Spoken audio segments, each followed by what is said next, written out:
প্রতি বছরের মতোই এবারেও শুরু হয়ে গেল জাতীয় পিঠা উৎসব 2025, যেখানে 64 জেলার হরেক রকমের পিঠার খাবার নিয়ে বসেছিল এই মেলার পসরা। কোন কোন স্টলের পিঠাগুলো ভালো ছিল আর কোনগুলো একদমই স্কিপ করতে হবে সেই সবই বলবো আজকের ভিডিওতে। মেলায় ঢুকতেই দেখতে পেলাম প্রতিটা স্টলেই অনেক বেশি ভিড়, আর ঢোকার সাথে সাথেই আমার এই স্টলটাতে চোখ আটকে গেল, কারণ এখানে নোয়াখালীর ঐতিহ্যবাহী খোজালা পিঠা আর হাঁসের ভুনা বিক্রি করা হচ্ছিল।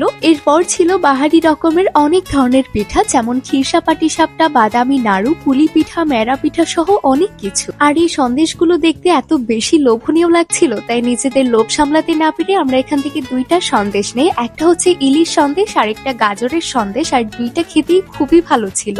এবারের পিঠা উৎসবে কিন্তু হাঁস ভুনা আর চাপটির অনেকগুলো স্টল বসেছে। এরপর দেখলাম কিছু ঝাল পিঠা, যেমন এই ডিম পিঠার চিকেন পাকোড়াগুলো খুবই স্পাইসি ছিল, বাট অনেস্টলি গাইস এই ডিম পিঠাটা খেতে আমার কাছে তেমন একটা ভালো লাগেনি, একদমই এভারেজ কোয়ালিটির ছিল। এরপর দেখলাম ক্ষীরের পিঠা, দুধ পুলি, পায়েস, দুধ চিতই, কয়েক ধরনের সন্দেশ, আর সবগুলো পিঠার দামই কিন্তু মাত্র 50 থেকে 70 টাকার ভিতরে। আর সব শেষে আমি একটা ক্ষীরের পাটিসাপটা খাই, যেটার টেস্ট একদমই ভালো ছিল না। খাওয়া দাওয়া শেষ করে পুরো জায়গাটি একটু ঘুরে দেখছিলাম। এন্ড গাইস এই পিঠা উৎসবে কিন্তু নাচ গানের আয়োজনও রয়েছে, আর প্রতিবারের মতোই পিঠা উৎসব শিল্পকলা একাডেমিতেই হচ্ছে, যেটা ফেব্রুয়ারির 8 তারিখ পর্যন্ত চলবে।